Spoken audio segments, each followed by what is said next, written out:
Sa kabila ng pagpili nilang panatilihing pribado ang malaking bahagi ng kanilang relasyon, opisyal nang umabot sa engagement stage ang tahimik ngunit matibay na samahan ni Christine Reyes at Gio Tingson. The Philippine Showbiz List presents detalye sa engagement ni Christine Reyes at Gio Tingson.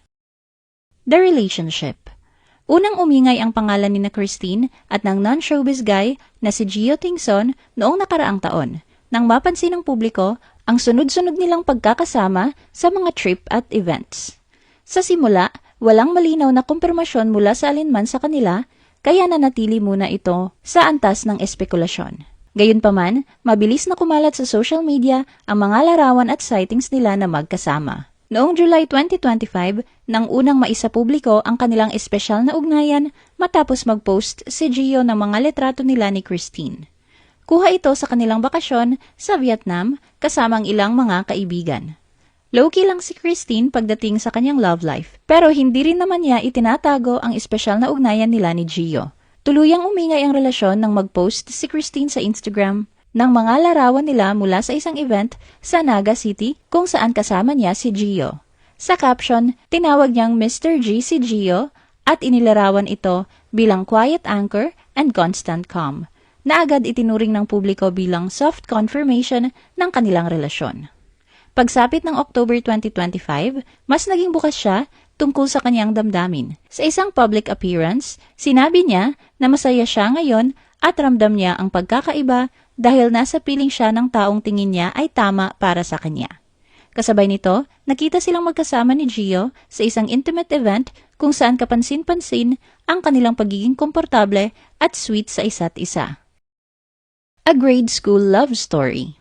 Bagamat hindi direktang binanggit ang pangalan ni Gio, sa isang panayam noong nakaraang buwan, ibinunyag ni Christine ang tungkol sa naging nakaraan nila, kung saan ito ang lalaking unang nanligaw sa kanya noong elementary pa sila. Si Christine ay nag-aral ng elementary sa dating all-girls school na St. Bridget School in Quezon City, na malapit lang sa dati ring all-boys school na Ateneo Grade School kung saan nag-aral si Gio. Ayon kay Christine, dahil nag-aral siya sa all-girls school, kaya wala pa siyang malalim na ideya tungkol sa boys, at mas sanay pa siya na puro babae ang kasama niya. Sa katunayan, inamin pa niyang may mga crush siya noon na babae at hindi pa siya interesado sa mga lalaki sa panahong yon. Nagbago lamang ang pananaw niya nang maimbitahan siya ng mga kaibigan sa isang school fair sa Ateneo kung saan napunta siya sa isang marriage booth. Doon una silang nagkakilala ni Gio. Ayon sa kanya, ikinasal pa siya sa batchmate ni Gio habang si Gio naman ang gumanap na pare sa booth. Matapos ang insidenteng yon, agad na umalis si Christine dahil nahihiya siya. Ngunit hindi niya alam na hinanap pala siya ni Gio sa buong campus at sinubukang makuha ang kanyang atensyon. Kalaunan, nakuha umano nito ang number niya, bagamat hindi na niya ito gaanong maalala at si Gio na mismo ang nagpaalala sa kanya ng mga detalye. Ibinahagi rin niya na ginamit niya noon ang pangalang Agent Orange nang hingin ang kanyang pangalan, dahil sa suot niyang orange shirt at kasikatan ng kantang Agent Orange ng Slapshot noong panahong yon. Pagkatapos ng mga pangyayaring yon, nagsimula raw manligaw si Gio sa kanya sa school. Ngunit hindi niya ito sinagot at ibang suitor na tagalasal ang kanyang pinili. Dahil dito, inamin ni Christine na tila may bubog o bahagyang tampo pa si Gio sa nangyari noon. Sa kabila nito, masaya niyang sinabi na naniniwala siyang hindi sila itinadhana noon ni Gio dahil para sa kanya, dumating sila sa tamang panahon ng kanilang buhay. Ayon kay Christine, sa matagal na panahon ay iba ang tipo ng lalaking nagugustuhan niya kumpara sa kanyang kasalukuyang karelasyon na si Gio. Aminado siya na madalas siyang nai-inlove noon sa mga bad boy type kahit may mga mababait naman na nanliligaw sa kanya.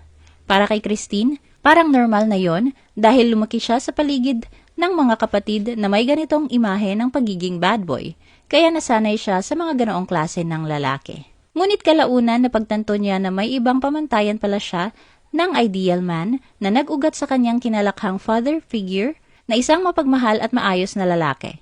Dahil dito, sinabi niya na sa kanyang pag-mature, na-realize niya na ang hinahanap niya pala ay isang taong katulad ng kanyang ama, maalaga, marespeto at tunay na nagmamahal. Inilahad din niya na noong pumanaw ang kanyang foster dad, ipinagdasal niya na sana ay mabigyan siya ng Diyos ng isang taong katulad nito, kahit mawala man sa kanya ang ibang bagay sa buhay tulad ng fame o pera. Ayon kay Christine, matagal niyang hinanap ang tunay na pagmamahal at ilang beses niyang inakala na nahanap na niya ito. Ngunit kalaunan ay napagtanto niyang hindi pala yon ang tamang tao para sa kanya. Sa kasalukuyan, naniniwala siya na natupad na ang kanyang matagal na dasal sa pamamagitan ng kanyang relasyon kay Gio. Para kay Christine, si Gio na ang taong tumutugon sa hinahanap niyang katangian, kaya ramdam niya na ito na ang tamang tao para sa kanyang buhay. The engagement. Mula sa damdamin ng kapanatagan at paniniwala sa tamang timing, unti-unting humantong ang kanilang relasyon sa pinakamatinding yugto na inaabangan ng marami, ang engagement.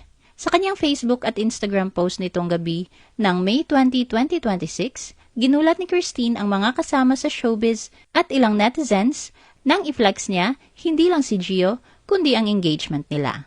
Sa mga larawang kanyang ibinahagi, makikitang masaya silang magkasama ni Gio habang nagta-travel sa Hong Kong bilang pahinga mula sa kanilang busy na schedule. Mapapansin din na sadyang ibinibida ni Christine ang kanyang kamay na nakasuot ng engagement ring.